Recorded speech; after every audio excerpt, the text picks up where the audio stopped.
Labdien! Mani sauc Jevgenijs. Mēs atrodamies Stuttgart Workshop un šodien mēs apskatīsimies elektroauto. Tas ir Mercedes EQE 23. gada ar noskrējienu tikai 10 000 km.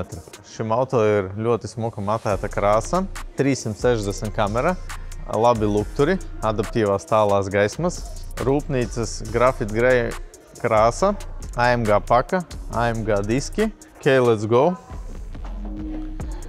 Izbīdāmie rokturi, projekcija, arī oriģinālā no rūpnīcas nāk, un paskatīsimies, kas viņam ir salonā. Ir elektriskie beņķi, atmiņa, ir sēdekļu apsilde un ir sēdekļu ventilācija. Burmeistara mūzika, smukas ambient gaismiņas, kuras var mainīt arī, kā jums patīk. Displejs ir ar visu nepieciešamo informāciju. 360 kamera var šeit apskatīties, pirkstu nospiedumus šeit var uztaisīt. Šis auto ir aprīkots ar head-up displeju, kas ir ļoti ērts, kad vada automašīnu. Piestūrēšana joslās viņam vēl ir, adaptīvais kruīzs viņam ir, var regulēt automašīnas augstumu, jo viņam ir pneimo piekare. Automašīna ir aprīkota ar ļoti labu gaisa attīrīšanas iekārtu un sistēmu.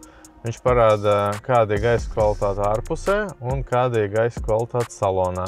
Tur ir speciāli filtri uzstādīti, aromatizētāji, un tāpēc salonā ir ļoti tīrs un labs gaiss, kas labi smaržo, patīkam sēdēt tādā automašīnā.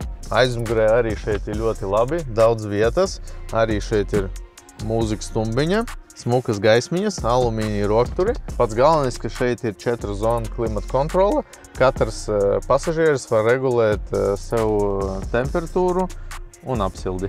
Automašīnai ir elektriskais bagažnieks, kur ir ļoti atvērta kāju, ja jums ir, piemēram, produktu rokās un uzreiz nolikt. Bagažnieka apjoms ir 430 litri, bet ja attais aizmugurējos sēdekļus, tad jums sanāk divreiz vairāk, 895, un arī elektriski aizvarams. Šo un citus auto jūs varat apskatīt pie mums Kārļa Ulmaņa gatavē 114 Stuttgart Workshop.